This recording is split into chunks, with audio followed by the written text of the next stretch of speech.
దాత్రి టీవీలో మీ personal interview కోసం, వ్యాపార ప్రకటనల కోసం ఈ నెంబర్కి సంప్రదించండి. నమస్కారం, నేను డాక్టర్ నాగిరెడ్డి. ఈరోజు మనం ట్రంప్ ఎలక్షన్స్ ఆల్రెడీ గెలిచి ప్రెసిడెంట్గా ఓత్ తీసుకోబోతున్నారు జనవరిలో. ఇప్పుడు he is the president elect at the moment. So next ఆయన ఓత్ తీసుకున్నాక ప్రపంచంలో, అమెరికాలో, ఇండియాకు ఏం జరగబోతుంది అన్నది ఒక రెండు ముక్కలలో, స్పెషల్గా ఇండియాకు, మన ఉభయ తెలుగు రాష్ట్రాలకు, మన ప్రజలకు ఏం జరుగుతుంది, మనం ఏం కాషన్లో ఉండాలా అన్నది ఆలోచిద్దాం. సో ఇంకా ఒక 4 to 6 వీక్స్ ఉంది ఆయన యాక్చువల్గా ప్రెసిడెంట్గా ఓత్ తీసుకోవడానికి. ఇప్పుడు అక్కడ రెండు మూడు చిన్న విషయాలు జరుగుతున్నాయి అన్నమాట. ఇంకా president Biden is the president, Kamala Harris is the vice president. So ఈయన ఓన్లీ ఆయన టీంని అరేంజ్ చేసుకొని ఎవరెవరు ఏదైతే చెయ్యాలా, మన ఫ్యూచర్ గోల్స్ ఏంది అన్నది మాట్లాడుతున్నారు. కానీ యాక్చువల్గా అడ్మినిస్ట్రేషన్ మీద కంట్రోల్ లేదు. సో కొన్ని చిన్న చిన్న విషయాలు, వాళ్ళకి ఏదైతే ఫార్గా ఉన్నాయో డెమోక్రాట్స్కి, ట్రంప్కి ఏదైతే అగేనిస్ట్గా ఉన్నాయో ఆ పనులు చేస్తున్నారు. సో అది ట్రంప్ ఎలా హ్యాండిల్ చేస్తారో అన్నది మళ్ళీ చూద్దాం. సో ఇప్పుడు ట్రంప్ యాక్చువల్గా జనవరిలో ఓత్ తీసుకున్నాక ఒక 2-3 బిగ్ పెద్దవి ఉన్నాయి విషయాలు ఆయన కంప్లీట్గా తొందరగా హ్యాండిల్ చేయాల్సినవి.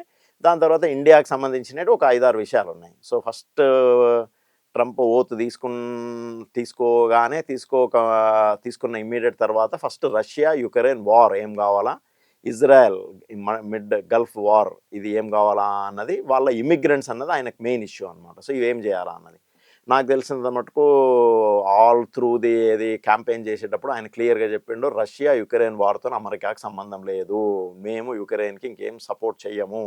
ఒకవేళ నాకు పుటిన్ మంచి ఫ్రెండ్, సో యుక్రెయిన్కి పుటిన్కి మధ్యలో ఏమైనా ప్రాబ్లం ఉంటే నేను మీడియేట్ చేస్తాను, ఒకటి ఫస్ట్ వార్ స్టాప్ చేద్దాము, దాని తర్వాత వాళ్ళు ఏదైనా డిస్కషన్ చేసుకొనియండి, మేము మీడియేట్ చేస్తాము అని అన్నారు. మోస్ట్ లైక్లీ ఇప్పుడు అమెరికాకు కూడా ఈ ఆయుధాలు సప్లై చేయడము యుక్రెయిన్కి బర్డన్ అయిపోయింది. సో అది ఇమీడియట్గా స్టాప్ అయితే, యుక్రెయిన్ ఆల్రెడీ బ్యాంక్రప్ట్ అయింది, వాళ్ళకు పెద్ద మనీ లేదు, డిఫెన్స్ లేదు. కాబట్టి యుక్రెయిన్ వార్ మాత్రం నాకు తెలిసినంత మటుకు ఓత్ తీసుకున్నాక ఒక 1 week 2 weeksలో ఫస్ట్ స్టాప్ అవుతుంది. దాని తర్వాత ఎవరికి లాభం వచ్చింది, ఎవరికి నష్టం వచ్చింది, ఎవరికి ఇన్సల్ట్ అయింది అన్నది మళ్ళీ తెలుస్తుంది. Second Israel, Iran. దాంట్లో ఇప్పుడు మెయిన్గా ట్రంప్ ఆయన క్యాంపెయిన్ చేసేటప్పుడు ఆయన ఇంతకుముందు లైన్ ఆఫ్ యాక్షన్ ఏంది అంటే, ఇరాన్కి మాకు పెద్ద వైరం ఏం లేదు, కానీ ఇరాన్లో న్యూక్లియర్ వార్ హెడ్స్, ఏ న్యూక్లియర్కి సంబంధించింది ఉండద్దు అన్నది ఆయన మెయిన్ స్టోరీ.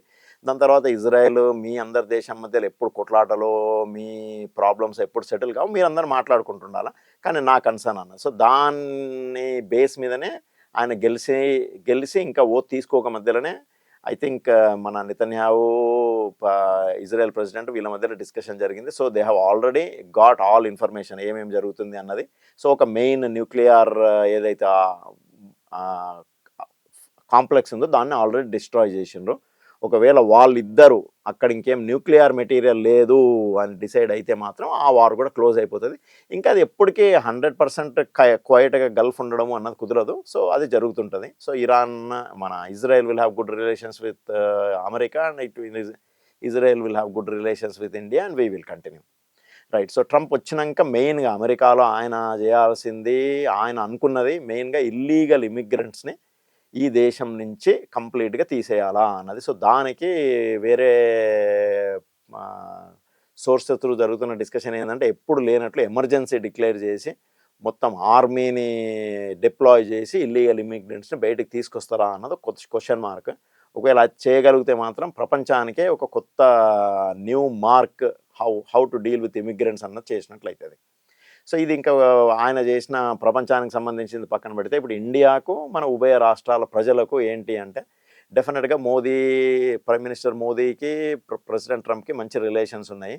కాబట్టి ప్రైవేట్ ఇన్వెస్ట్మెంట్స్ మాత్రం డెఫినెట్గా ఇంక్రీజ్ అవుతాయి ఫస్ట్. సెకండ్, వాళ్ళ దేశానికి మనము ఎక్స్పోర్ట్ అంటే ఇండియా నుంచి అమెరికాకి ఎక్స్పోర్ట్ ఎక్కువ జరుగుతుంది, అమెరికా నుంచి ఇండియా కొద్దిగా తక్కువ, ఒక 20% డెఫిసిట్ ఉంది.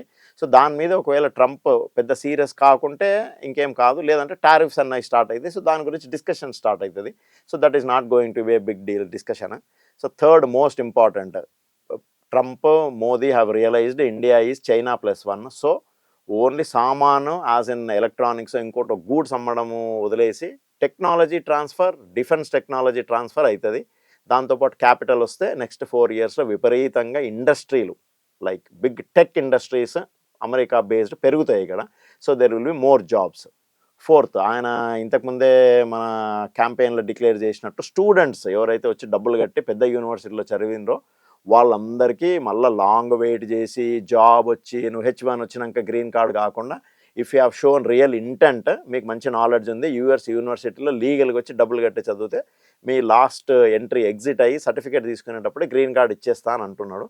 So he's really convinced. So ఈ కన్విన్సింగ్కి కూడా స్టోరీ ఎక్కడ అంటే మన ట్రంప్ గారు ఇద్దరు అట్లీస్ట్ ఒక ఇండియన్ మూలాలున్న వివేక్ రామస్వామిని అమెరికా సిటిజనే అయినా కానీ హిందూయిజంని యాక్సెప్ట్ చేసిన తులసి గబాడ్ని ఇద్దరిని మెయిన్ క్యాబినెట్లోకి తీసుకున్నారు.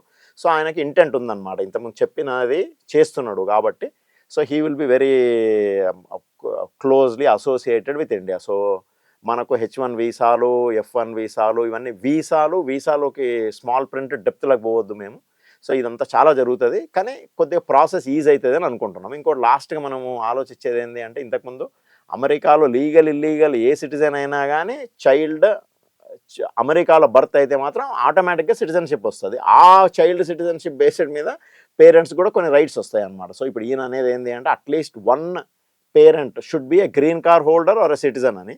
సో దానికి కొద్దిగా వెనకాలకి వెళ్ళి ఇంకొక స్టెప్ అనమాట, ఏదన్నా లీగల్ వీసా మీద ఉంటే పర్వాలేదు అని చెప్తే ఇంకా మనకు దాని తర్వాత ఇంకేం ప్రాబ్లం ఉండదు. సో మనం మెయిన్గా ఆలోచించేది వీసాలు, అక్కడ జాబ్లు. బేసిక్గా ఈ మన ట్రంప్ మ్యానుఫ్యాక్చరింగ్ కూడా మళ్ళీ యూఎస్కి తీసుకొని పోవాలా, రీసెర్చ్ కూడా ఎక్కువ తీసుకొని పోవాలా అనుకుంటున్నాడు. కాబట్టి మనకు జాబులకు H1లకు ఏం ప్రాబ్లం ఉండదు. సో ఇండియాకు కూడా మేలే జరుగుతుంది, మన ట్విన్ ఆంధ్ర తెలంగాణకు కూడా మన సిటిజన్స్ కూడా మేలే జరుగుతుంది, బిజినెస్ కూడా మేలే జరుగుతుంది. సో మనం ఇది కూడా ఇంకొక 2-3 మంత్స్ తర్వాత ఏం జరిగింది అన్నది మళ్ళీ ఒకసారి డిస్కషన్ చేద్దాం.